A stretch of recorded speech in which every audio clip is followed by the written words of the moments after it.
s'agit de No et moi de Delphine de Vigan. Ce livre a déjà une dizaine d'années, il est sorti en 2007. Seulement moi je ne le découvre que maintenant, ou en tout cas je ne prends le temps de le lire que maintenant, grâce à son adaptation ciné que j'avais découvert il y a quelque temps et que j'ai redécouvert récemment, que j'ai bien aimé et qui m'a donné envie du coup de découvrir le livre.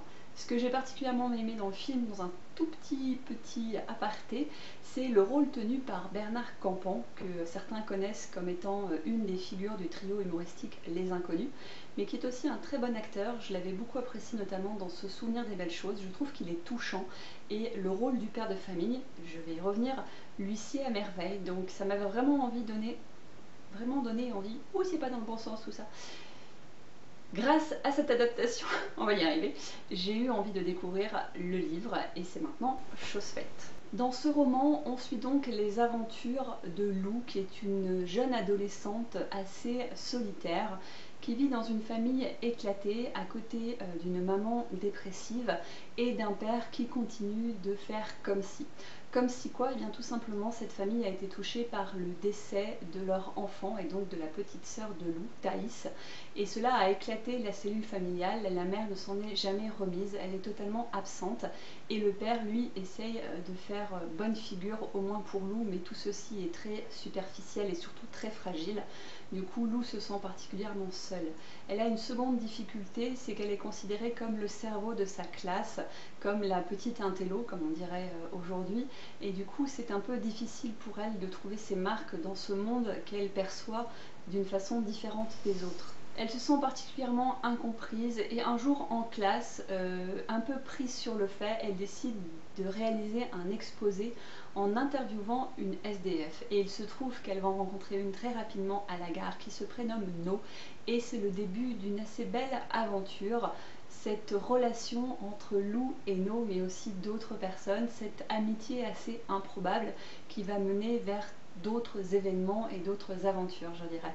Notamment le fait qu'au bout de quelques temps, Lou va décider de faire venir No chez elle, d'essayer d'obtenir de la part de ses parents que No puisse ne plus vivre à la rue, mais vivre avec eux, ce qui va, vous vous en doutez, bouleverser l'existence d'un peu tout le monde. J'ai été touchée par cette histoire parce qu'on est face à une rencontre qui est à la fois tellement simple et tellement grave. Deux jeunes filles qui chacune arrive avec son propre bagage et va bouleverser la vie de l'autre. No, c'est un petit peu l'élément déclencheur. Grâce à elle, il y a plein de choses qui se mettent en place. On ouvre un champ des possibles. La possible amitié entre une jeune fille surdouée et une jeune fille que je dirais bancale. La possibilité pour Lou de s'affirmer auprès d'autres de ses camarades de classe et notamment de Lucas qui va jouer un grand rôle dans sa vie. Mais aussi l'influence que No va pouvoir avoir sur la maman de Lou.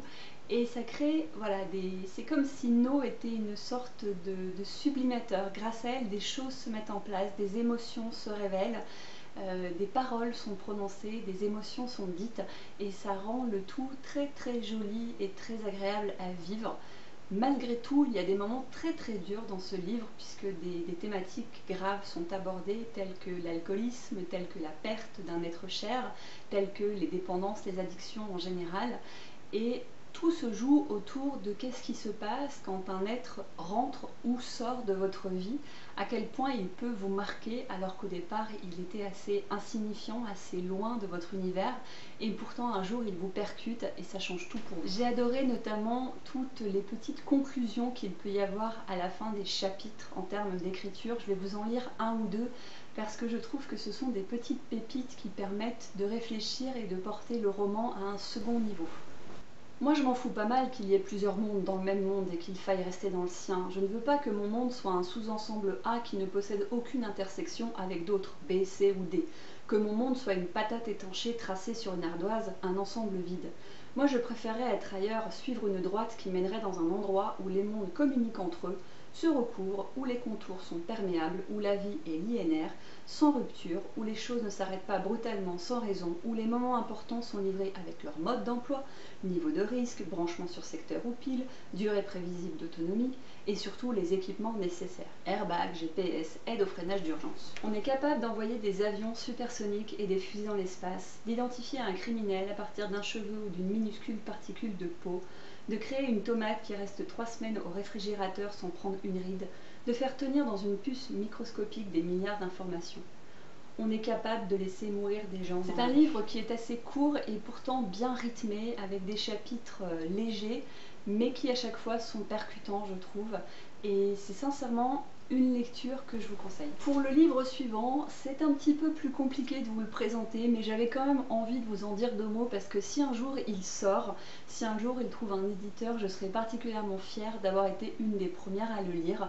Il s'agit d'un roman écrit par l'une de mes amies, que je ne citerai pas parce que je ne sais pas si elle le publiera sous son vrai nom ou sous un nom d'emprunt, mais en tout cas le titre provisoire de cet ouvrage est plus près de mon cœur, et c'est une histoire qui m'a vraiment là aussi touchée. Alors bien sûr parce que j'ai pu reconnaître certaines scènes et j'ai pu être particulièrement attachée au personnage principal, mais surtout c'est, comment dirais-je, une sorte de chick lit améliorée, c'est-à-dire c'est pas la version trentenaire avec juste les enfants qui viennent de naître, ou le projet de mariage, ou l'achat d'une maison.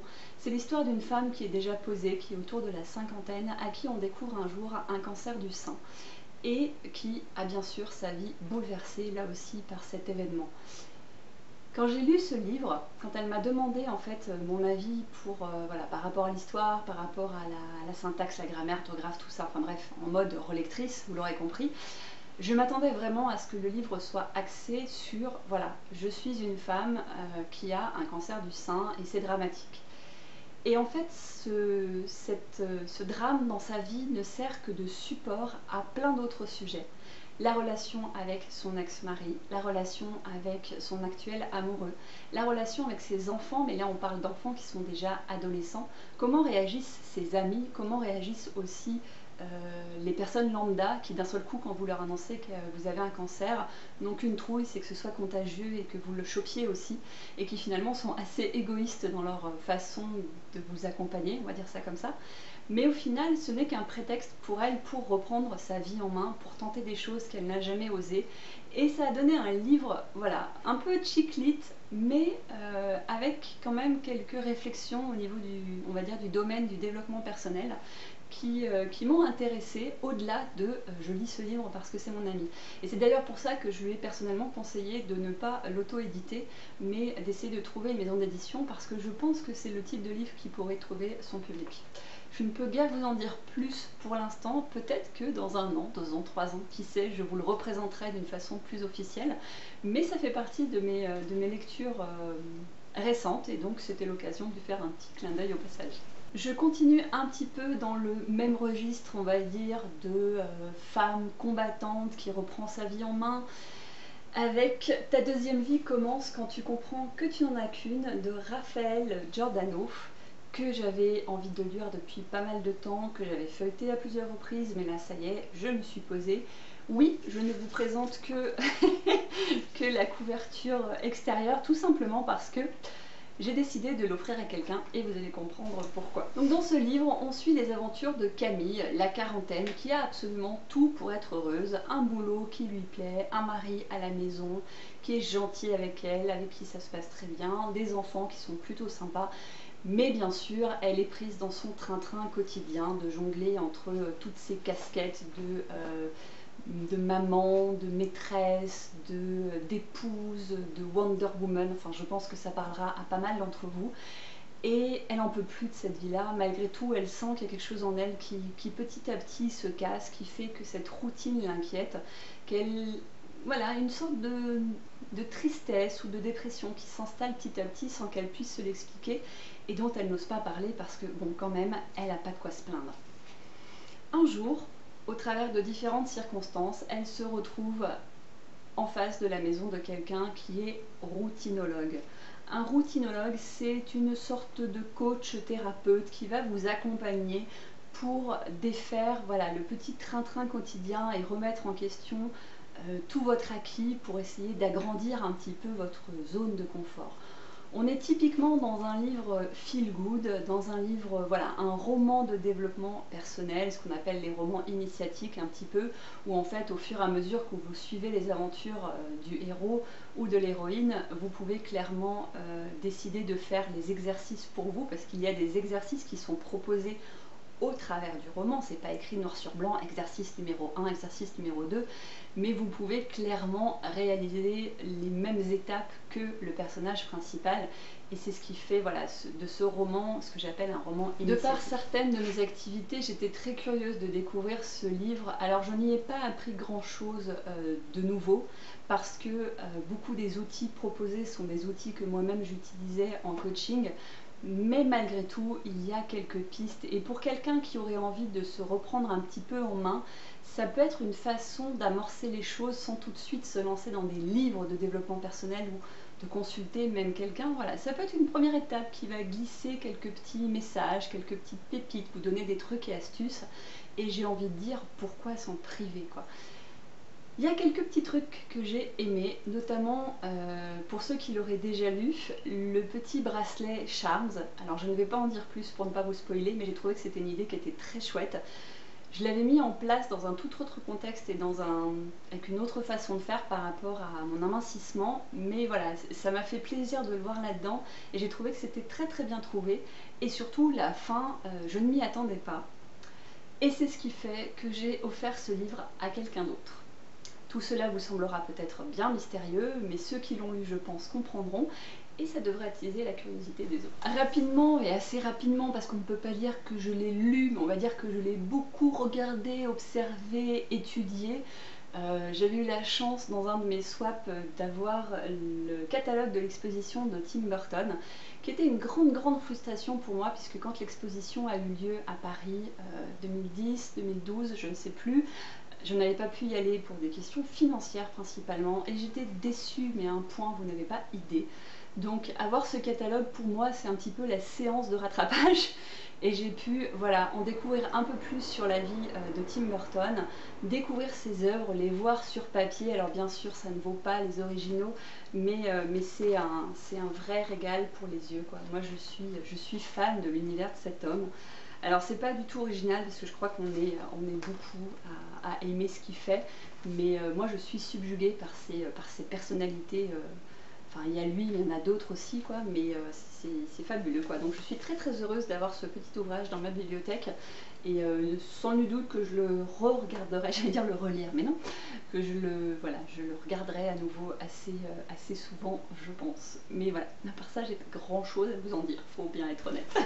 Naïveté, symbolisme, univers onirique, voilà ce que je pourrais vous dire rapidement de Cœur de Pierre, sorti aux éditions Delcourt Jeunesse, écrit par je ne sais plus qui, mais que je vais suivre de très près, excusez-moi.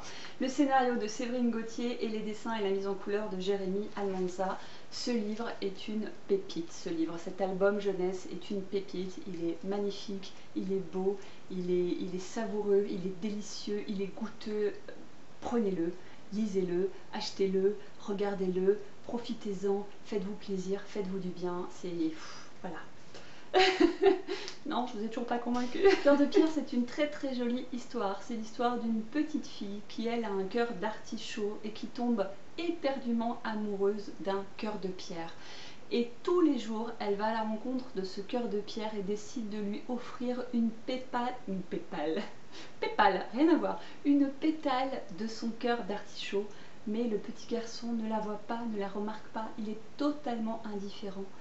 Et à côté de ça, tel un scénario à la Shakespeare, à la Racine, à la qui vous voulez, il y a en arrière-plan un autre petit garçon qui lui a un cœur en or et qui essaye à son tour de se faire remarquer par la petite fille au cœur d'artichaut, qui petit à petit finit par être de plus en plus triste et par perdre sa vie parce que son petit cœur d'artichaut se rétrécit.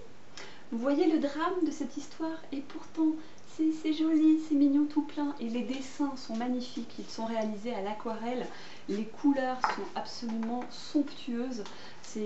Moi je suis amoureuse totalement à la fois de l'histoire, du scénario et des couleurs utilisées dans ce livre. C'est simple.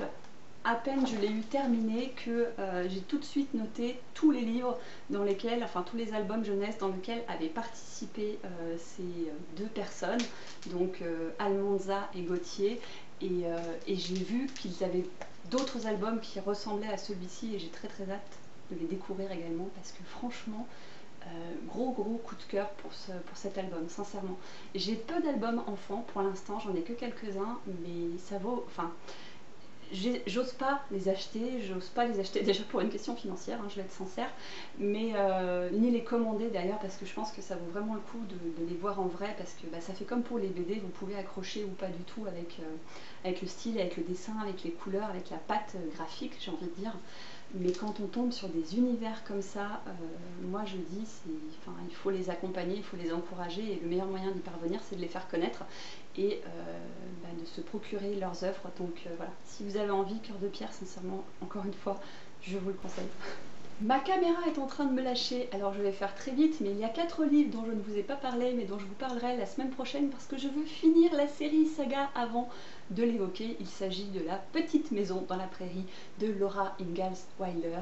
Si vous ne connaissez pas Laura Ingalls et La Petite Maison dans la Prairie, je pense que vous n'êtes pas né sur cette planète Terre. Mais dans tous les cas, vrai moment de bonheur. Voilà, j'ai lu les 4 premiers, il y en a 8 ou 9 en tout si on compte ce qu'on appellerait maintenant une précale. Une préquelle, pardon, pas une précale, un préquel, mais c'est de toute beauté, vraiment je me régale, c'est simple et délicieux à la fois, j'ai hâte de vous en parler, vraiment. Dans mes prochaines lectures, il y aura également Les Pluies qui m'a été proposé par la maison d'édition Fleurus en partenariat. Tout comme le livre que vous allez découvrir cette semaine, Ce dont rêvent les ondes, dont je vous parle très bientôt dans une chronique spéciale. C'est une totale découverte pour moi, je ne sais pas trop ce qui m'attend, mais le résumé et les premières pages m'ont beaucoup intriguée, je pense que je vais passer un très bon moment. Voilà, ce sera tout pour cette nouvelle édition, j'espère que ça vous aura plu. N'hésitez pas à partager en commentaire vos lectures du moment, ça peut toujours donner des idées. Si vous connaissez les livres que je vous ai présentés et que vous avez un avis à partager, je suis preneuse aussi. Et en attendant, je vous dis à très bientôt. Ciao.